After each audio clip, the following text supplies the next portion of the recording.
What's up, friends? Welcome back to the Accelerate Your Life podcast. Right now, well, okay, maybe not right now. It depends when you're listening to this. But if you're listening to this the day it comes out, or even a few days after it comes out, right now, I am in Italy. Not right now in this moment as I'm recording this, unfortunately, but let's see, 6 days from now, 6 days from now, I will be in the south of Italy and I am so freaking excited. So I'm recording this podcast quite a bit ahead of time. So that way you have a podcast still for at least the first week. I am going to Italy for 11 days, 2 full work weeks. So I believe the second week of my vacation, there's going to be no podcast because I don't think I'm going to have time to prep 2 podcasts. But I didn't want to leave you guys hanging for 2 weeks. So I'm recording right now quite a bit ahead of time, and then this one will be uploaded when I'm prancing around the Amalfi Coast. So yay me, I'm so excited. But let's go ahead and just dive right into this one. So you can obviously see by the title, today I really just wanted to talk about basically the requirements that you need to meet before you should cut. Or basically, do not pass go and go into a diet phase unless you have met these standards. It's kind of like a checklist for dieting. Let's call it that. I think that this is a checklist for being, I don't want to use the word allowed, but because I'm not your mom and you're allowed to do whatever you want. But I think like a checklist for earning the right to diet. I like that. A checklist for earning the right to diet. That is what this is. And some of you might be listening, like, what the heck? Like, why do I need to earn the right to diet? Well, and you'll learn from this episode that in order for you to have a successful diet or a cut phase, you'll hear me refer to it a lot as a cut. Um, there's a lot of things you need to do prior and places you need to be. You need to have certain things down. You need to have your metabolism in a good spot. You need to have had done already a few things with your body composition in order to get the results that you want from this diet and a cut. Because most people, when they're dieting, they want to lose weight, right? Or specifically like in the fitness world where we're a little bit more focused on like body composition goals, we call it a cut because what we're really trying to do is cut body fat. We honestly don't really care about the weight on the scale, but we're trying to cut body fat and then look lean and toned, right? And see the muscle that we have built. And when you're doing this, like with your goal of looking more lean and toned, you had to have spent time building muscle. There's things you had to have done to be successful with it. So that's what we're going to go through is the checklist for that. So without further ado, I'm going to jump right into this checklist. And if you're listening to this, I would just really highly recommend having an honest conversation with yourself. If right now you're wanting to go into a diet phase, or if anytime in the near future you want to go into the diet phase, and ask yourself if you can check off these boxes, honestly. And if there's any you can't check off, that's okay. But I would highly, highly recommend you figure out how you can check them off before going into a diet phase, because the risk of not of doing it and trying to go into a cut without having these things checked off can be anywhere from truly like putting your body in a really negative place, really negatively impacting your hormones, and deep things that can affect you for a long time. Like it can be that extreme, or it's just potentially a matter of like, you're just not going to be successful. And that's going to cause you to be very, very frustrated and give up and maybe then have a, not great relationship with food or yo-yo. Obviously that's not as serious as affecting your hormones negatively, but either way, like that, those could be the outcomes if you don't check off these boxes. So these aren't really in a particular order, or I guess they kind of are. Actually, yeah, I did kind of put them in a particular order as far as like, this is like, I would start with the top one. And if you don't check that one off, like stop there. Don't pass go. And then if you check that one off, okay, go to the next one. Okay. If you check that one off, then go to the next one. And if at any point you hit one of these where you're like, oh, I don't check that off, that's where you start. Okay. That's where what you need to focus on first. So I've said it a few times now, but let's dive into it. Okay. Number one, you need to have a normal menstrual cycle outside of birth control. If you're on birth control, unfortunately, it is just kind of hard to know if your body would be having a normal cycle because it's not a normal cycle on birth control, which if you're like, what? Go back and listen to my hormone episode. But essentially, like you're just having a pill bleed. It's not your body actually ovulating. So if you're on birth control, I mean, that's fine. We just don't know if you would be in a place to, I guess, have a normal menstrual cycle. But if you are not on birth control, you should be having a normal menstrual cycle. And if you are not, do not pass go on cutting/dieting, because the menstrual cycle for women is like the report card that everything is a-okay in your body. And if there's anything serious enough that is causing your body to shut off ovulation and not have a period, that's a red flag that we need to figure out that problem before we add more stress to the body. And yes, a cut or a diet is a stressor. That is why we have the checklist. It's not to say that you should never do it, but it like eating in a calorie deficit is a stressor to the body. So that's why we have to make sure we have these other things checked off. So if there is already something so serious that is causing your body to not feel safe to ovulate and reproduce, we need to figure that out. Because from an evolutionary standpoint, why would a period not happen? It's because the body does not feel safe to reproduce, whether that be it is feeling like there's, a ton of chronic stress. And it's just like, you're stressed with life stuff or whatever. And it's a lot of chronic stress. And it's like, okay, well, this environment isn't safe. Or you've been under eating for a long period of time. You've been over exercising. It's not getting enough nutrients. It's like, we can't create a human and sustain life in the body or outside of the body. Right. And so it shuts off your period. This is what we call hypothalamic amenorrhea. And if this is something that's occurring for you, you are absolutely not in a place to cut or diet. In fact, this is something that I would definitely go to like a healthcare professional or someone to kind of work through and fix this. Okay. So that's one, reason that you may not have a period is hypothalamic amenorrhea, and we need to fix that. There could be, some other things going on for women where there are rare cases where you don't ovulate or have a period for other reasons. Now, in that case, I would, go to your healthcare professional and see their thoughts on if you are in a healthy spot to diet, because there are going to be rare cases where it may not be because of some big factor of like your body not feeling safe, and it may be okay to pass go in that case, but those are pretty rare cases. If you are someone listening to this and you are postmenopausal, you went through menopause and you're not having a period for that reason, that is different. Okay, you can pass go and cut. But if you are not having a normal menstrual cycle due to hypothalamic amenorrhea, that is a huge sign that we need to fix that. Okay, so that is number one. If you are listening to this and you're like, cool, no, I have my menstrual cycle, we're good to go. All right, we'll pass go to number two. Number two, you have spent time not dieting. Okay.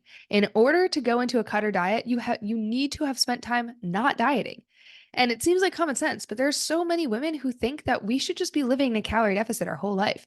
Diet culture has really perpetuated this narrative that we should always be trying to lose weight and always be in a calorie deficit. And this is just not true and not possible, because your metabolism is very adaptive. It's going to, I've talked about this. If you listen to your metabolism is a thermostat episode, you'll understand this. If you haven't, please go back and listen to that. But your body's always adapting. And so eventually what was once a calorie deficit, not going to be a calorie deficit anymore. You have to keep dropping, keep dropping, keep dropping. Well, with that, logic and science, there's going to be a point of no return. Like, you cannot go any lower. So we need to spend time outside of a diet to give your body a chance to be responsive to a diet again in the future. And also too, this is going to go into number three, but you can't build lean muscle in a diet. So if you don't spend time building, outside of a diet, building lean muscle, you're not going to have the physique you want. So I'll elaborate more on that here in a second for number three. But again, you need to spend time not dieting. And a good rule of thumb for this is typically at minimum the amount of time you spent in your last diet, but I would love to see even double. So if you spent 12 weeks in your last diet, I would spend 12 to 24 weeks at maintenance, or even maybe in a little bit of a lean bulk, trying to put on muscle. Okay. So that's a big thing. So number two is have spent time not dieting. If you're listening to this and you're like, I've been dieting for my whole life. Okay, we probably need to be doing something else. But if you're like, yeah, I haven't tried to kind of cut in a while. Cool. All right, let's check it off and go on to number three. Number three is you need to have spent time putting on lean muscle. You need to have put on lean muscle. Okay. Unless you are somebody who has a lot of weight to lose in order to be healthy. If you are 30, 50, 100 pounds overweight and we need to lose weight to put you in a healthy category, that is fine. We can go into a diet first. But if you are somebody, especially who is just wanting to really improve their body composition and look more lean and toned, you need to spend time putting on that muscle that's going to give you that toned. Okay. Because otherwise you're going to just continue to be a smaller version of what you already are. If you already feel kind of like quote unquote skinny fat, and don't feel like you have that like muscle definition, you're just going to be that smaller, not toned version the more you diet, right? And this is why going through, either a maintenance phase or even better, like a lean bulk phase where you are in a slight calorie surplus so that you have extra calories to go towards building muscle is really, really important. Okay. So phasing your nutrition, spending time going through a lean bulk, a phase where you're trying to put on lean muscle, super important. So if you've done that, okay, great, check. We can move on to number four. All right. And number four requirement to meet before you cut or diet is you need to be consistent with really everything while not dieting. Okay. You need to be consistent with your workouts. And most importantly, or I don't even want to say most importantly, but I think the biggest problem for most people is not being consistent with your tracking your macros. Okay. You need to be able to be consistent with this. If you're not tracking, is it possible to cut while not tracking? I guess, sure, it is. It's possible to do anything, right? It's a lot, hell of a lot harder though. Like cutting is being in a calorie deficit. Like if you don't know what you're taking in, then how are you going to know if you're in a deficit? So I say with this, ideally tracking macros, and then the key with this is being able to be consistent tracking those macros. But even if you are not tracking macros, like whatever your plan is to cut and make sure that you are in a deficit, like you prove to yourself you can be consistent with that same thing while you're not dieting. So that means like going out to eat, maybe limiting that to once a week. If you, when you're not even dieting, can't even limit to that, you're gonna have a hard time doing it when you are a little bit more focused on like food and things like that. If you cannot be consistent hitting your macros when you are at a higher amount, when you're at, 2000 calories, how do you expect yourself to be consistent when you drop it to 1800, 1600, 1500? You know what I mean? So you need to prove to yourself that you can be consistent outside of a diet to be successful within a diet. So that is number 4. Okay. If you are somebody who is not consistent right now, figure that out first. If you are listening to this and you're like, yeah, I crush it. All right, cool. Check. Let's move on to number 5. Number 5 is that we need to have calories to cut from. What I mean by this is if we remember, we already checked off the box of having spent some time outside of a diet. So you should be coming from either a surplus or a maintenance phase. And again, surplus would be you were eating a little bit above your maintenance. Maintenance is whatever the calories, you're at that allows you to maintain, you're not really gaining or losing weight at your this point right now. If that amount does not leave room to drop, then you should not diet. So if you're maintaining your weight, you're not losing weight at 1400, 1500 calories, we can't diet. Where are we going to drop to? 1300, 1200, 1100? No. Okay. You are a grown woman or man. Listen to this. You are a grown woman or man. You need to be eating enough food for your hormonal health, for a lot of other things, and we cannot drop that low. So we need to be at a place where your maintenance calories are, and everybody's a little bit different. If you're really short, okay, like 16, 17 might be fine, right? But let's just say for the context, so you have the idea of what I'm saying, like we need to be at a place where you're maintaining, where you can drop a solid 2 to 300 to 400 calories and it still be enough food to be optimal for hormonal health, to allow you to live your life, for you to actually be able to like adhere to those protocols. If it's super low, you're going to probably be pretty inconsistent. So we need room to cut. Okay.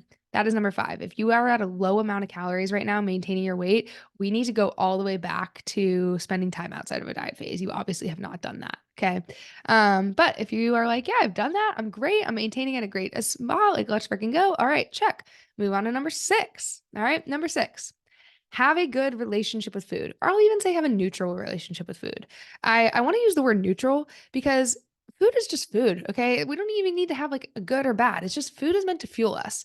Now, I know a lot of us love food. I'm a foodie. We like to spend time, with our friends around food, bonding over food. It's a very cultural thing. It's a celebratory thing. It can still have like, that kind of connotation to it, but really being able to look at food as fuel and knowing that in this phase, you're just eating a little bit less because your goal is to lose body fat, and being very objective about it versus being like, okay, well, I need to lose weight, so I'm restricted to only this amount of calories.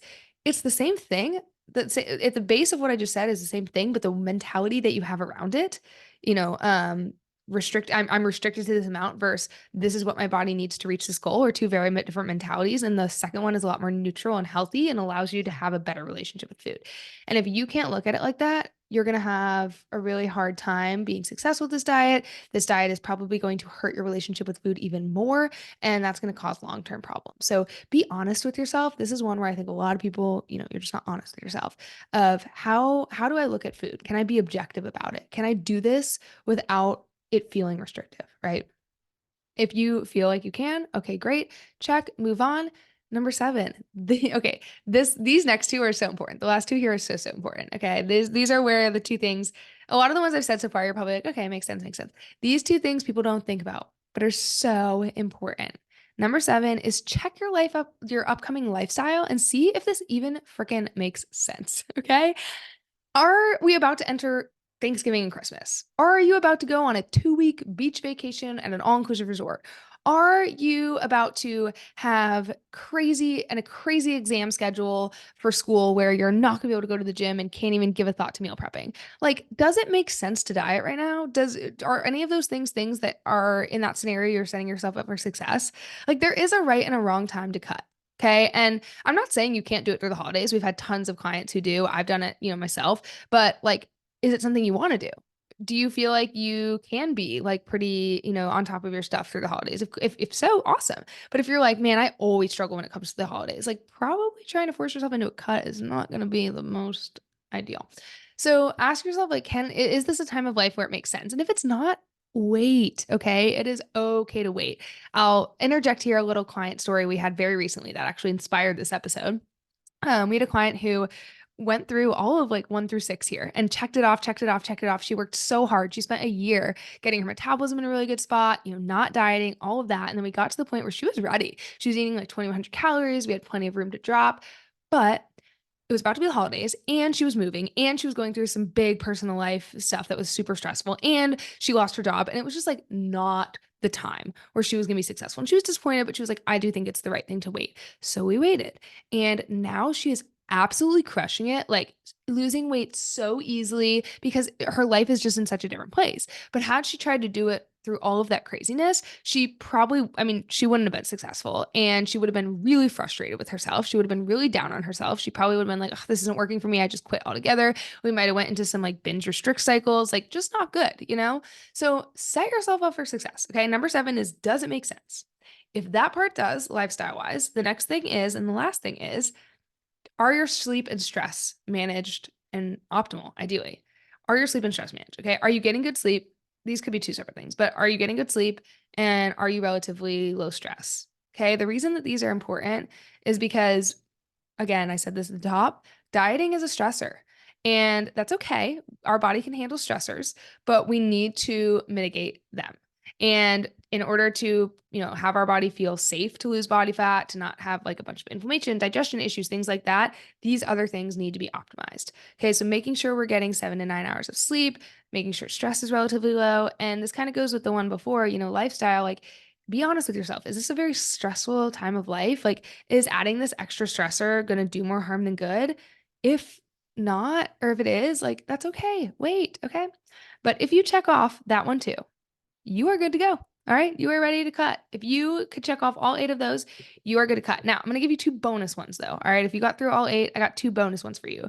They're bonuses because I'm not going to say that you have to 100% do them to be successful, especially because everybody's goal with dieting is a little bit different, but I would really, really consider it. All right. First one is make sure you're strength training because if your goal is to be lean and toned, you want to keep the lean muscle you have. And the first thing your body's going to want to do when you're in a deficit is get rid of muscle because it's very expensive. You guys know this if you listen to other episodes. So strength training helps tell our body, hey, I don't get rid of this muscle. I need it. I'm still using it. I'm still using it. If you were just doing cardio in a calorie deficit or not even exercising at all and just a calorie deficit, you're going to lose a big mix of muscle and fat. You'll lose some fat, but you're definitely going to be losing muscle too. And again, you're going to end up with that body composition you don't want. So make sure you're strength training. Another bonus is be consistent with your protein goal for the same reason. I don't really care about your carbs, your fats, whatever, be in a calorie deficit, but make sure your protein stays high, okay, when you enter this deficit. Because again, protein sends a muscle sparing signal to the body. So it's going to help us keep that muscle on as we go into the calorie deficit. So boom, that's 8 things to check off plus 2 bonus things to make sure you're good with before you go into a cut. Be honest with yourself. Okay. Be honest. All right. That's a wrap. I will see you guys not next week, but the week after, and I will return from Europe. I guess I should do an episode about my trip. I'll probably do that. All right. Have a great time, guys. I'll see you later. Bye.